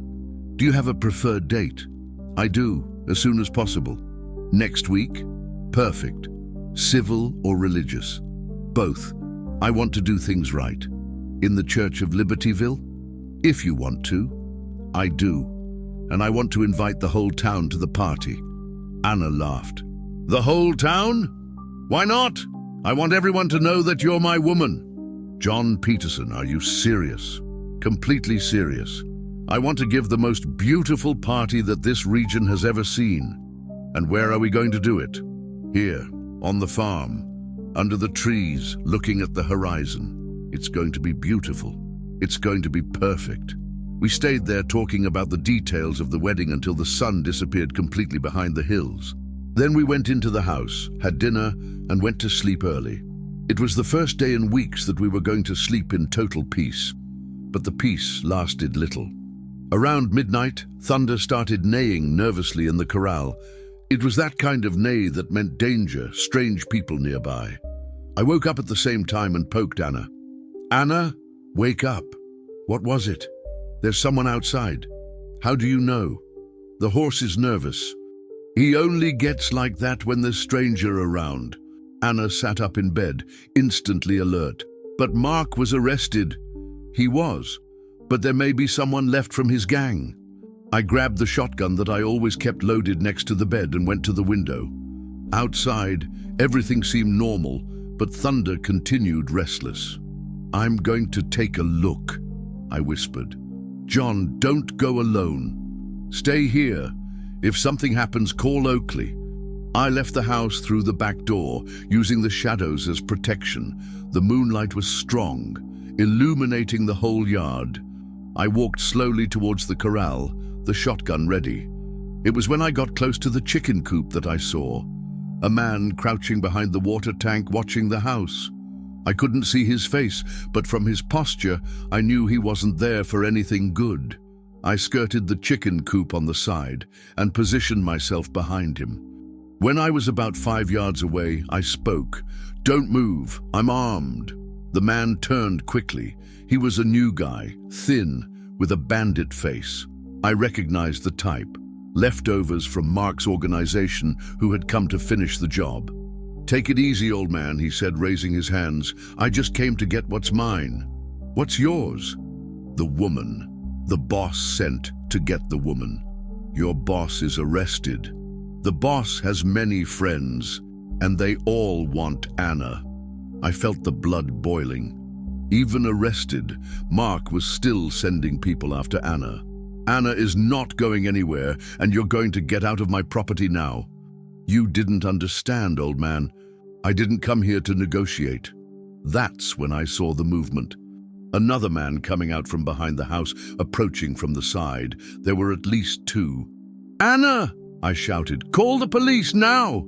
The first man took advantage of my moment of distraction and pounced on me. I managed to hit him with the butt of the shotgun, but he was younger and more agile. We fell to the ground fighting. The shotgun flew far away, and it became strength against strength. He was trying to dominate me. I was trying not to let him.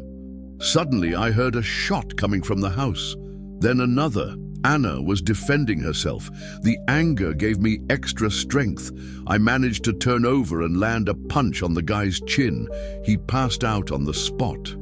I ran back to the house, picking up the shotgun along the way. Through the bedroom window, I saw Anna leaning against the wall, holding the other shotgun, trembling from head to toe. "Anna, are you okay?" "John, there's a man trying to get in through the living room window." I arrived in the living room at the moment when the second bandit managed to pass through the broken window. I didn't think twice. I shot. The man screamed and fell backwards, holding his shoulder. He wasn't dead, but he was out of combat. "Anna," I shouted, "it's over. They're dominated." She appeared at the bedroom door, still trembling, but alive. "John, are you sure?" "I am. There are only two, and they're neutralized." I tied the two with rope that I had in the shed and called Oakley. He arrived 20 minutes later with reinforcements. "How did you find out where they were?" asked Oakley after the bandits were taken away. "We didn't discover it," Anna said. "They came after us." "Did they say anything? That Mark sent to get Anna, that he has friends who want her?" Oakley shook his head. "I'm going to have to make contact with the FBI again. It seems that Mark's network is bigger than we imagined." "And now," asked Anna, "are we going to have to run again?" "No," I replied firmly. "Enough running. We're going to stay here and face whoever comes. John, Anna, this is our land. This is our home. No one is going to kick us out of here." But more people may come." "If they come, we're prepared. And this time, the police know that there's still danger." Oakley nodded. "I'm going to leave permanent patrol in the area, and I'm going to ask the FBI to investigate Mark's network better." "Thanks, Oakley. John, you are good people. You deserve to live in peace. And we're going to live, whatever it takes." After the police left, Anna and I stayed on the porch talking. The sun was already rising, painting the sky pink and gold. "John," she said, leaning against me, "yeah? Do you still want to marry me, even knowing that there may always be danger?" "Especially for that. I want you to be officially my wife. I want everyone to know that you have protection, you have family, you have someone to take care of you. And if more bandits come, if they come, we'll face them together, as husband and wife. John Peterson, you are the bravest man I've ever known." "I'm not brave, Anna. I'm just a man in love doing what he has to do. And what does he have to do? Protect those he loves, build a life, be happy despite the sorrows." She smiled and kissed me, a kiss full of love, of gratitude, of hope. "Then let's get married soon. Tomorrow even, if possible." "Tomorrow?" "Tomorrow. I want to be your wife as soon as possible. Anna Smith, you make me the happiest man in the world. And you make me the happiest woman in the world." There, in that golden dawn, after another night of danger faced together, I knew that Anna and I had passed the ultimate test. It didn't matter how many bandits came, how many dangers we faced. Together, we were invincible. True love is like that. It doesn't run from danger, it faces it. It doesn't give up at the first difficulty, it persists. It doesn't hide when life gets tough, it fights. and Anna and I were going to fight together until the end. 3 months later, I was standing at the altar of the church in Libertyville, sweating more than on a day of weeding in the blazing sun. Father Michael, who baptized me 45 years ago, smiled while organizing the papers for the ceremony. "Nervous, John?" he asked softly. "Not nervous. Anxious. Difference? Nervous is fear. Anxious is expectation." He laughed. Wisdom of a man in love. The church was packed. Acquaintances from all over the region had come to grace the wedding. In the first pew, on the right side, there was an empty chair with a white rose, my tribute to Mary. Anna had insisted on that, said that Mary was part of our story too. The music began to play. First entered the bridesmaids, 2 daughters of the neighbor, dressed in pink, throwing petals along the way. Then the page boy, Oakley's nephew, carrying the rings on an embroidered cushion, and then she appeared. Anna walked down the aisle as if she floated. The white dress, simple but elegant, enhanced her natural beauty. Mary's veil, which she had insisted on wearing, framed her radiant face. She didn't need a father to accompany her. She came alone, but safe, knowing exactly where she wanted to arrive. When she got close to me, she whispered, "Hi, future husband. Hi, future wife." The priest cleared his throat. "Can we start?" The ceremony was beautiful, but passed in the blink of an eye. I was so focused on Anna that I barely heard the priest's words. I only woke up when it was time for the vows. "John Peterson," I began, looking into her eyes. "When you appeared in my life, I was dead inside. You brought me back, taught me that it's possible to love again, that it's possible to start over. I promised to take care of you, protect you, love you every day of my life, in joys and sorrows, in health and sickness, in plenty and scarcity. You are my companion, my partner, my soulmate." Anna was crying but smiling at the same time. "John Peterson," she said, her voice firm despite the tears, "you saved me from many things. From the wild bull, from the bandits, from fear. But mainly, you saved me from myself. You taught me that I deserved love, that I deserved to be happy. I promised to be by your side always, to be your strength when you falter, to be your light when it gets dark. I promised to turn your house into a home, your land into a family, your life into a beautiful story to be told." "John," said the priest, "do you accept Anna as your lawful wife?" "I do, with all my heart." "Anna, do you accept John as your lawful husband?" "I do, with all my soul." "Then by the authority that has been conferred upon me, I declare you husband and wife. John, you may kiss the bride." The kiss was long, full of promises, under the applause of the entire church. When we separated, Anna whispered, "Hi, husband. Hi, wife." The party at the farm was exactly as we dreamed, big, happy, full of life. We set up a huge tent in the yard, hired a country band, made food for a battalion. People from all over the region came to celebrate with us. Anna danced as if she had wings on her feet. She spun around in a white dress among the guests, talked to everyone, radiated happiness. It was impossible to look at her and not smile. John Oakley called me during the party, "Good to see you like this. Thanks for everything, friend. Without your help, no need to thank.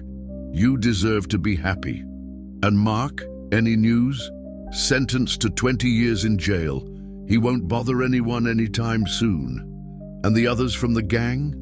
The FBI dismantled the entire network. You can rest easy. I felt a weight come off my shoulders. Finally, definitely, we were free. The party lasted until dawn. When the last guest left, Anna and I were alone on the porch, tired but happy. "How do you feel, Mrs. Peterson?" I asked. "Mrs. Peterson," she repeated, tasting the sound. "I like it. I like it too." "John?" "Yeah? Thank you." "For what?" "For having given me the happiest day of my life. The happiest day is yet to come." "How so?" "The day our first child is born. The day we complete 50 years of marriage. The day we sit on this same porch, old, watching our grandchildren play in the yard. Anna smiled. You dream big. I dream in proportion to my love for you. And what's the size of that love? Infinite. She snuggled up to me. John? Let's start working on those children? Now? Now? I laughed and picked her up in my arms. Where does the lady want to go, Mrs. Peterson? To our bedroom, Mr. Peterson. I carried her into the house while the sun rose golden behind the hills.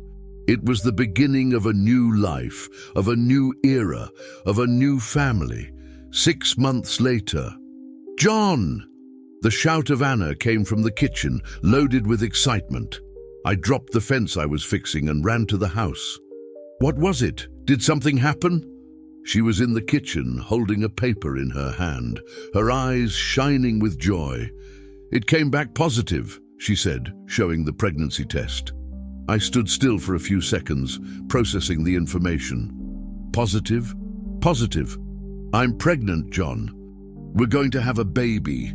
The joy exploded in my chest like fireworks. I picked Anna up in my arms and spun around with her in the kitchen. A baby! We're going to have a baby! John, put me down. Now I have to be careful. I put her down gently, but kept holding on. How are you feeling? Is everything okay? Do you need anything? I'm fine. A little nauseous in the morning, but the doctor said it's normal. You've already been to the doctor. I went yesterday while you were in town. I wanted to be sure before telling you. And what did he say? That everything is perfect. The baby should be born in October. October. I calculated quickly. 7 months from now. 7 months to prepare ourselves to be parents. Anna, you made me the happiest man in the world. You're the one who made me the happiest woman in the world. I kissed her tenderly, feeling a different, deeper emotion. It wasn't just my wife that I was kissing. It was the mother of my child. John, she said when we separated. Yeah?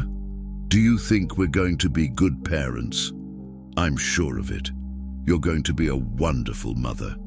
And you're going to be a wonderful father. How can you be sure? Because you took care of me when I needed it most. Because you protected me, loved me, gave me a family. Any child would be lucky to have you as a father. We sat at the kitchen table and talked about the future. Possible names, changes we would have to make in the house, what it would be like to raise a child in the countryside. If it's a boy, I want to name him Gabriel, Anna said. Why? Because he was an angel who brought me to you. And if it's a girl, Mary, in honor of your first wife. I felt my eyes fill with tears. Anna, you don't have to. I want to. Mary is part of our story. If it weren't for her, you wouldn't be the man you are today. Are you sure? Absolutely. Gabriel or Mary Peterson. I tested the names. I like both. Me too. That afternoon, we went riding through the pastures.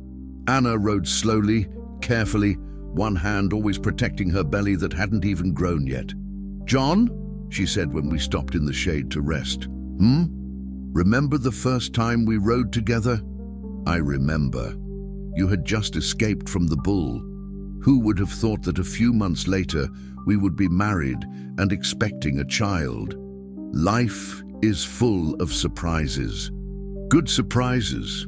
Not all of them. You went through terrible things before getting here, but it was all necessary.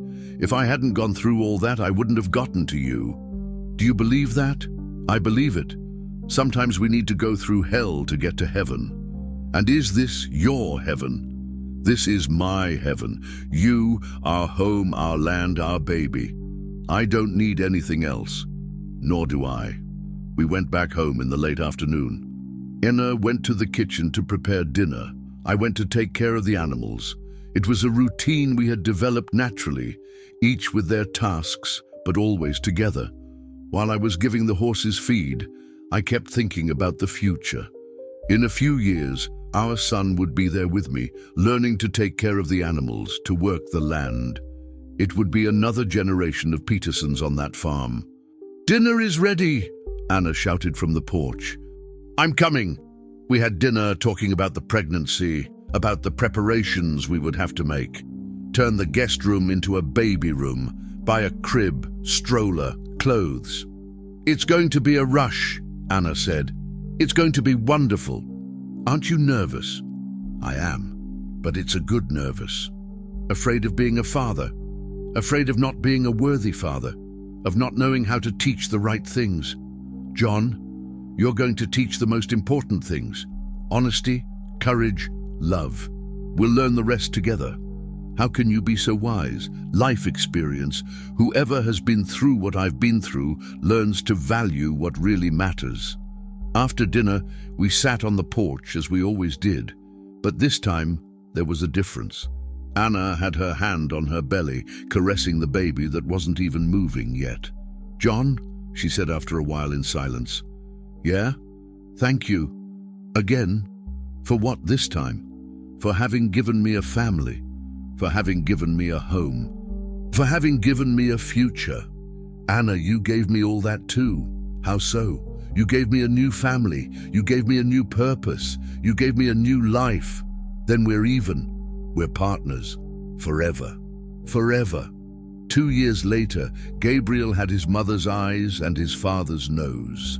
At 1.5 years, he was already running around the yard after the chickens, making friends with the calves, climbing the low trees with the agility of a monkey.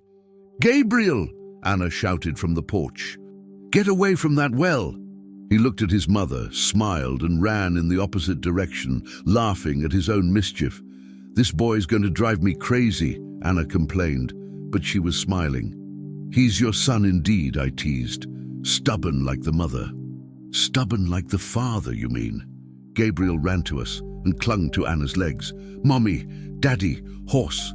"Do you want to ride a horse?" I asked. "Want." I picked him up and we walked to the corral. I got on Thunder, who was slowly getting used to the presence of the child, and put Gabriel in front of me. "Hold on here, son." His little hands grabbed the horse's mane. We went for a gentle trot around the yard while Anna watched from the porch, one hand shielding her eyes from the sun. "Daddy, fast!" "Not fast, son. Slowly and carefully." That was what I was teaching him. Patience, care, respect for the animals. The same lessons that my father taught me, that his father taught him. When we got back to the corral, Gabriel didn't want to get down. "More, more! Enough for today! Tomorrow we'll ride more!" "No, now!" "Gabriel," Anna approached, "obey your daddy, otherwise you won't ride a horse anymore." He pouted, but obeyed. It was like that. He tested the limits, but respected when we were firm. That night, after putting Gabriel to sleep, Anna and I sat on the porch, as we always did. She was pregnant again, 5 months this time. Her belly was already round, and she lived caressing it. "How's Mary doing?" I asked, putting my hand on her belly. "Restless. She kicks all day. Anxious to know the world. Just like her mother was." "And Gabriel? Is he excited to be a big brother?" "He doesn't understand yet, but the other day he asked if the baby in Mommy's belly was going to play with him." "And what did you answer?" "That yes, but only when she grows up a little. It's going to be beautiful to see the two together. 2 children, John. 2 children of ours. And maybe some more in the future. Calm down. Let me raise these 2 first." We laughed together. That was our life. Simple, peaceful, full of small joys. "Anna," I called after a while. Are you happy?" "More than I ever dreamed possible. Even with the rush, with the responsibilities, with the lack of time for the 2 of us.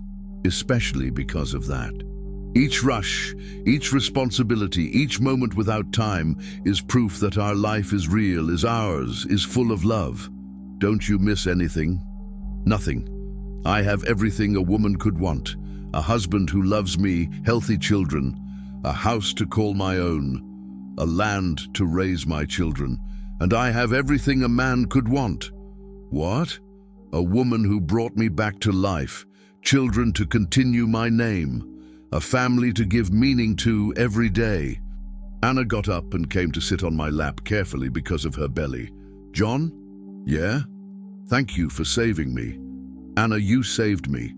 Then we saved each other. Yeah, and now we're going to save our children too. From what? From loneliness, from emptiness, from lack of love. We're going to give them what neither you nor I completely had. A united family, a home full of affection, parents who love each other. We're going to give them everything we didn't have. And they're going to give it to their children, and so on.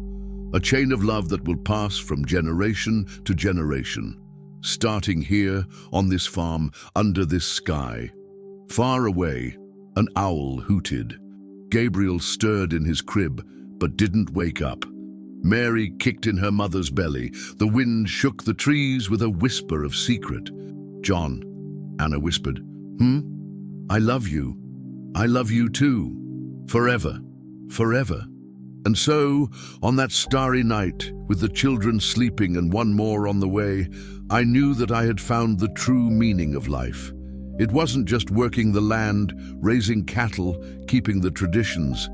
It was about creating deep roots of love, forming a solid family, leaving a legacy of affection to the world. Mary was right when she said that that land was blessed. But now I understood better. It wasn't the land itself that was blessed. It was the people who built their lives on it with love, honesty, and hope. Anna had arrived in my life like a storm, suddenly, violent, changing everything. But she had become my sun, constant, warming, giving life to everything around. And our children? Our children were the rain, the promise of continuity, of renewal, of future.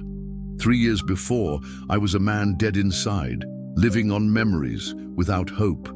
Today, I was a family man, a husband in love, owner of a future full of possibilities. Life is indeed full of surprises, and the best ones arrive when we least expect it, when we need it most, when we're ready to receive it. Anna had been my surprise. Gabriel and Mary were our gifts, and every day that dawned was a new chance to be happy together. True love is like that. It transforms desert into garden, solitude into family, fear into courage, past into future. And there, on that little piece of land between Crystal Falls and Libertyville, under the starry sky of the prairie, a new family grew strong, united by the love that conquers all battles and overcomes all obstacles.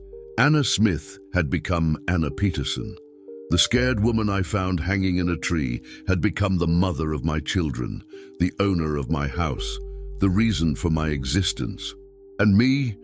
I had become the man I always wanted to be, protector of the family, provider of the home, guardian of the dreams of those I love.